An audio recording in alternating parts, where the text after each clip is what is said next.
ताऊ राम मंदिर का चंदा ये लोग जिस तरीके से इन्होंने चोरी करने का काम किया है, असल में देश की सरकार जो है, असल में जो भी चीज देश से गायब हो जाए उसका आज तक पता ही नहीं चलता। ये वो लोग हैं जिन्होंने करोड़ों लोगों की आस्था के साथ खिलवाड़ किया, फिर राम के नाम पर चंदा उठाया, पैसा उठाया और अब वो पैसा गायब हो गया है, लेकिन किसी को भी कोई फर्क नहीं पड़ रहा। और अखिलेश यादव ने साफ तौर पर कहा है कि इसमें बड़े लोगों का हाथ है और ये साफ बात है। सबसे बड़ी बात यह है कि राम मंदिर से अगर चंदा चोरी हो गया, पैसा चोरी हो गया, तो इसका जिम्मेदार कौन है? सबसे पहले जिम्मेदार राम मंदिर ट्रस्ट के लोग हैं, दूसरे नंबर पर जिम्मेदार सेंटर की, स्टेट की सरकार है, मुख्यमंत्री योगी आदित्यनाथ हैं। ये लोग वो लोग हैं जिन्हों को किसी धर्म, किसी मजहब से कोई फर्क नहीं पड़ता।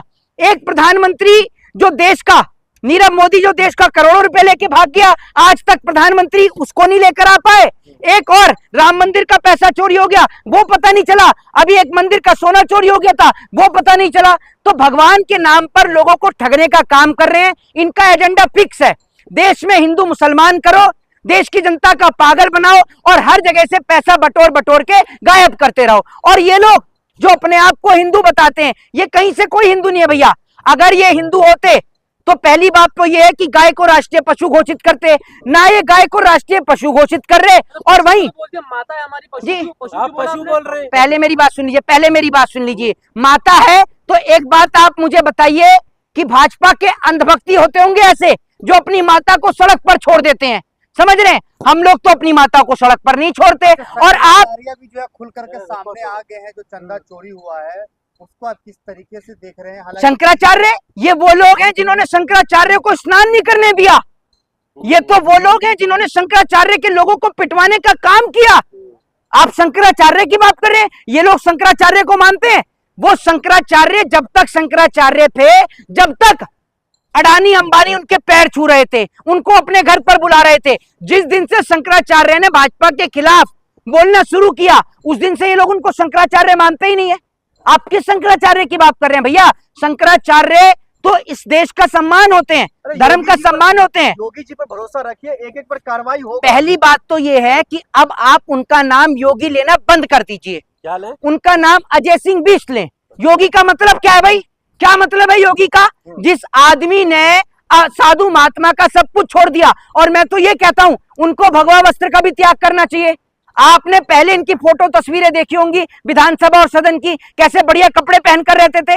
ये तो अब जनता को पागल बनाने के लिए ये लोग भगवा वस्त्र धारण कर रहे हैं। और काय बाप के योगी, जो आदमी, आप ये सोचिए, जो आदमी समाज के सारे संसारिक सुखों का लाभ ले रहा है, जो सारे राज्यों में जाकर चुनाव प्रचार कर रहा है, वो योगी कैसे हो गया भैया?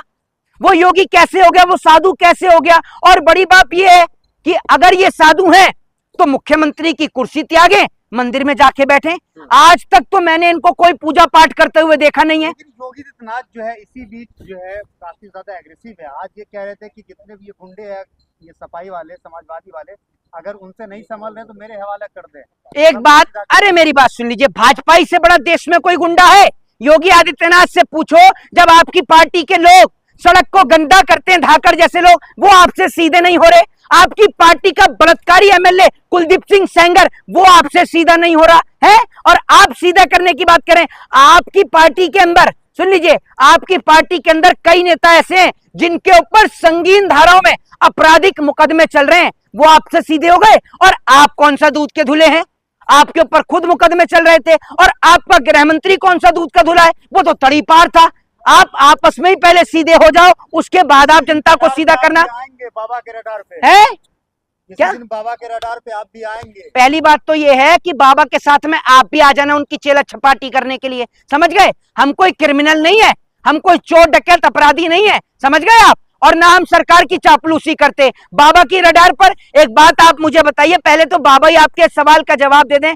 आपके बाबा उस वक्त पर क्यों नहीं बोलते जब बेटियों के साथ बलात्कार होता है? और आप जो बात कर रहे हैं अपराधियों को भगाने की, तो आपके बाबा का राज्य रेप और बलात्कार के मामले पे पहले नंबर पर आता है, ये बात आपको पता है। दूसरे नंबर पर चाचा सरकार फिर से जो है योगी आदित्यनाथ की बन गई है। पहली बात तो ये है, ये आप पत्रकारिता करें क्या करें, चाचा क्या होता है? ये चाचा क्या होता है, ये साफ समझ में आता है। आप सुन, मेरी बात सुन लीजिए, ये अनपढ़ जाहिल गवारों वाली पत्रकारिता है। पहले तो आप पत्रकारिता का सेंस सीख के आइए। पत्रकारिता किसे कहते हैं? पत्रकारिता का मतलब है जिसमें सरकार जो पत्रकार जो है वो सरकार से सवाल करे, जनता के मुद्दे उठाए।